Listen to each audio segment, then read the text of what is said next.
नमस्कार. गुरुपौर्णिमेच्या सर्वांना खूप खूप शुभेच्छा.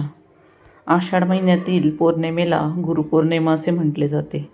यंदा 29 जुलै 2026 रोजी गुरुपौर्णिमा साजरी केली जात आहे. आपल्या संस्कृतीत गुरुचे स्थान सर्वश्रेष्ठ आहे. गुरु म्हणजे साक्षात परमेश्वर असे आपण म्हणतो. कायम गुरूंना आपण वंदन करत असतो.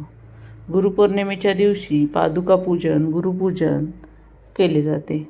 तसेच या दिवशी खास गुरुमंत्र देखील म्हटले जातात. आज आपण हे मंत्र जाणून घेणार आहोत. गुरुपौर्णिमे दिवशी हा मंत्र आपण आवर्जून म्हणायचा आहे. त्यामुळे गुरूंची कृपा आपल्यावरती नक्कीच होईल. तर ते कोणते मंत्र आहेत ते मी तुम्हाला सांगणार आहे. त्या अगोदर माझ्या सविताच कॉर्नर या चॅनलवरती जर तुम्ही नवीन असाल तर चॅनलला जरूर सबस्क्राईब करा. व्हिडिओ आवडल्यास लाईक करा, शेअर करा आणि कमेंटमध्ये आपले गुरु कोणते आहेत हे सांगायला नक्की विसरू नका.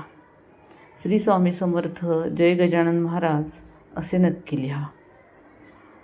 जे गुरु आपल्याला ज्ञान देतात त्यांच्याबद्दल कृतज्ञता, आदर, श्रद्धा, भक्ती व्यक्त करण्याचा दिवस म्हणजे गुरुपौर्णिमा होय.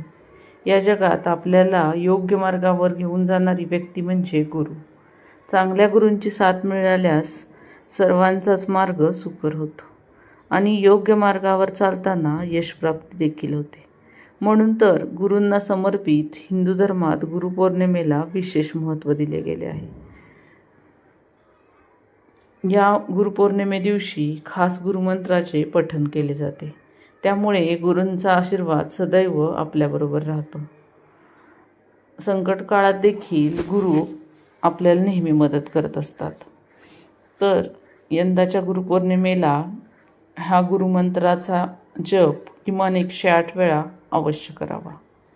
तो मंत्र आहे गुरुर्ब्रह्मा गुरुर्विष्णू गुरुर्देवो महेश्वरा गुरुर साक्षात परब्रह्म तस्मै श्री गुरुवे नमः.